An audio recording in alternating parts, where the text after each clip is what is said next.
मुबारकबाद पेश करना जिन्हें मैं समझना जलालपुर का नाम लेना ज्यादा होगी। डिस्ट्रिक्ट गुजरात के विच मैं 23 साल हो गए सियासत करदे हां, मैं डिस्ट्रिक्ट गुजरात के विच भी एडा जलसा नहीं वेख्या जिड्डा चोरी अलीवाला जिले कर सड़िया।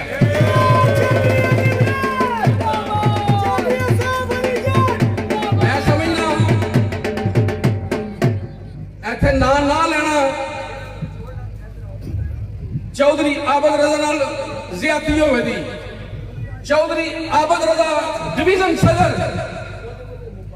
जिन्हें फैसला किया कि जलालपुर जट्टां दे विच चमकदा होया सितारा चौधरी अली वड़ैच एनू कोआर्डिनेटर जिला गुजरात बनावा ते मुस्लिम लीग जलालपुर तमाम पिंडां दे विच जिला गुजरात दे विच इंशाअल्लाह ताला इन्नी को मुतारक होगी।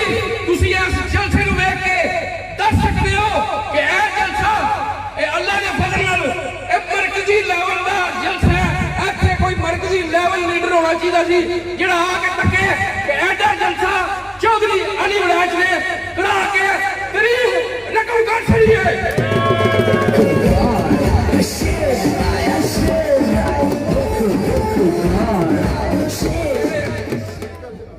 जेड़े बंदे या जेड़े मुखालफीन वो कहते सन मुस्लिम लीग किते नजर नहीं आती, वो आके देखो मुखालफीन आके देखो तुहाडियां अखां बंद हो जान। जेड़ा जलसा चौधरी अली वड़ैच ने कीता मुखालफीन आके उन्हें नजर रखो या टीवी ते तक होने चलना है या अपने अपने मोबाइल ते तक चुप करके सो जाओ। तुहानू अज इस गल का इल्म हो जाना चाहिए कि चौधरी अली वड़ैच ने मुस्लिम लीग नून जवान कर छड़ी है।